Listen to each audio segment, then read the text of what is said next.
Canada just made a decision that is going to shake the entire North American defense industry, and Washington is not happy about it. Right now, as you are watching this, the relationship between Canada and the United States is being completely rewritten. Not slowly, not quietly, but boldly, publicly, and with a price tag in the billions.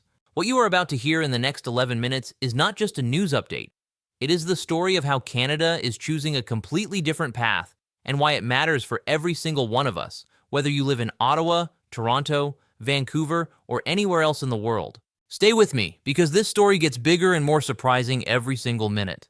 If this kind of deep, clear breakdown of Canadian and global news is what you have been looking for, hit that like button right now and subscribe so you never miss a video like this. We cover the stories that actually matter, with full context, no noise. Now let us get into it. It all started at CANSEC. For those who do not know, CANSEC is Canada's largest defense and security trade show, held every year in Ottawa. It is the place where military contracts get discussed, where defense industry leaders shake hands, and where governments signal their intentions to the world. This year, the show became the stage for one of the most significant announcements in Canadian defense history. Prime Minister Mark Carney walked in and dropped a decision that nobody in the American defense industry was expecting. Canada's next generation of airborne radar surveillance aircraft, a program worth billions of dollars, will not be built by American companies. It will not go to Boeing. It will not go to L3 Harris. Instead, Canada is going with Saab, the Swedish defense giant, and the aircraft will be built right here in Canada on a Bombardier Global 6500 airframe. Let that sink in for a moment. Canada, which has for decades been one of America's closest defense partners, sharing intelligence, sharing military infrastructure, sharing the longest undefended border in the world. That same Canada just looked at two of America's most powerful defense contractors and said, "No thank you. We are going a different direction."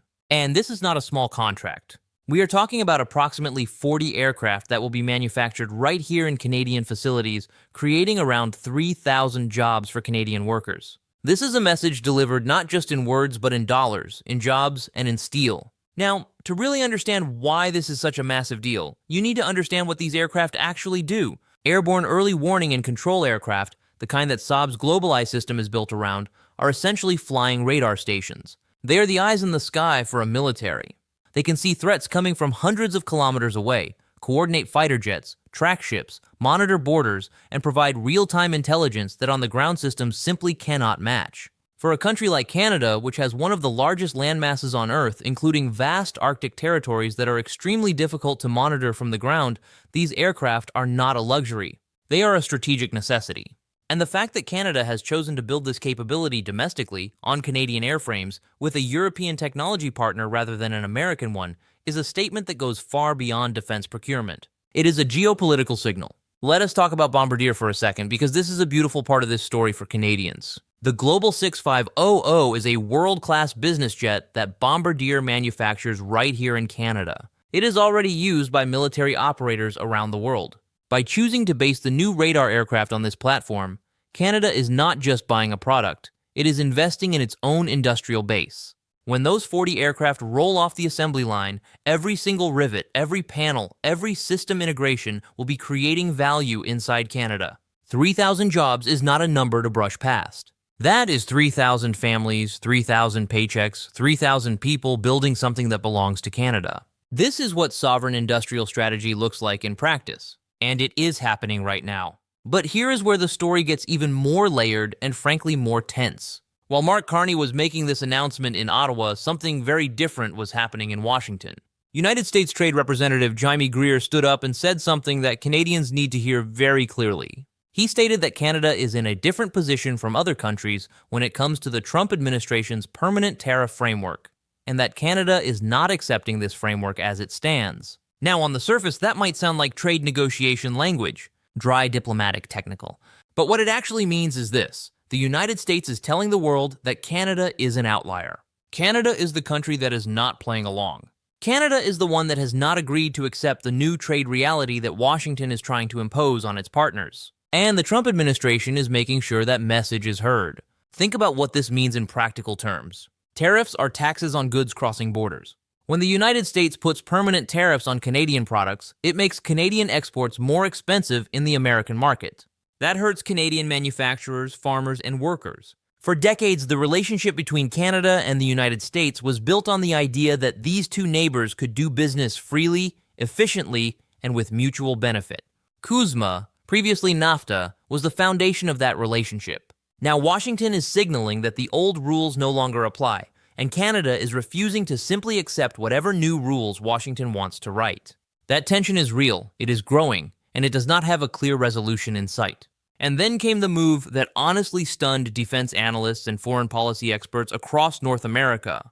The United States Undersecretary of Defense, Elbridge Colby, announced the suspension of the Permanent Joint Board on Defense. Now, most people watching this video have probably never heard of the Permanent Joint Board on Defense. That is okay.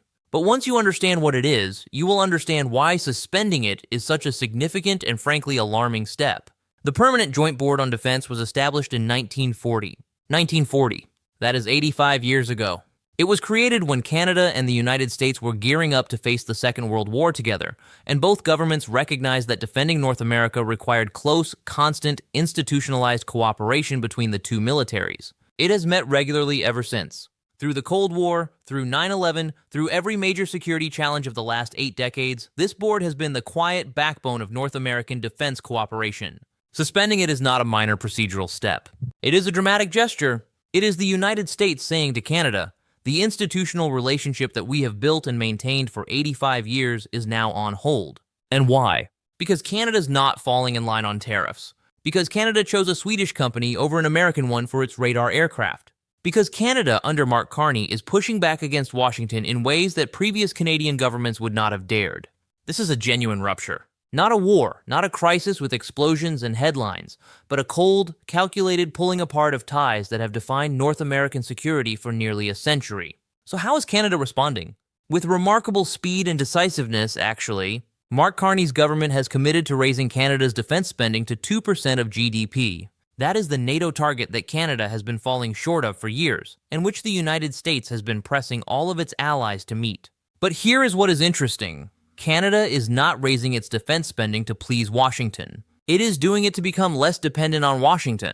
There is a big difference between those two things. When you spend more on defense because your ally is pressuring you, you are reinforcing that relationship of dependency. When you spend more on defense because you want to build your own capabilities, your own industrial base, your own sovereign military power, you are doing something completely different. You are building the ability to stand on your own. And Canada is not just spending more, it is spending differently and with different partners. Canada has now joined the European Union's SAFE program. SAFE stands for Security Action for Europe, and it is a major EU initiative to coordinate and fund European defense capabilities in the wake of Russia's war in Ukraine and growing uncertainty about American commitments to NATO. Canada is not an EU member. Canada does not have to be part of this. But by joining SAFE, Canada is planting a flag. It is saying that when it comes to the future of Western security, Canada sees its interests as aligned with Europe, not just with the United States. This is not an anti-American move. But it is undeniably a move toward greater independence from America. The Saab decision fits perfectly into this picture. Sweden is a NATO ally. Saab is one of the most respected defense companies in the world. The GlobalEye radar system is cutting-edge technology. Choosing Saab over Boeing or L3 Harris is a choice that makes complete sense from a capability standpoint, from a values standpoint, working with democratic allies who share Canada's strategic interests, and from a sovereignty standpoint, because the technology will not be subject to American export controls or political pressure. If Canada's relationship with Washington ever gets significantly worse, American defense systems on Canadian platforms could theoretically become a point of leverage. By going with a Swedish system on a Canadian airframe, Canada removes that vulnerability. Now let us zoom out and look at the bigger picture, because this is where the story becomes truly fascinating for a global audience. What Canada is doing right now is something that many American allies have been quietly contemplating for years. The Trump administration's approach to its allies, treating trade relationships as zero-sum competitions, using tariffs as political weapons, questioning the value of long-standing security arrangements, has created genuine anxiety in every allied capital from Ottawa to Tokyo to Berlin.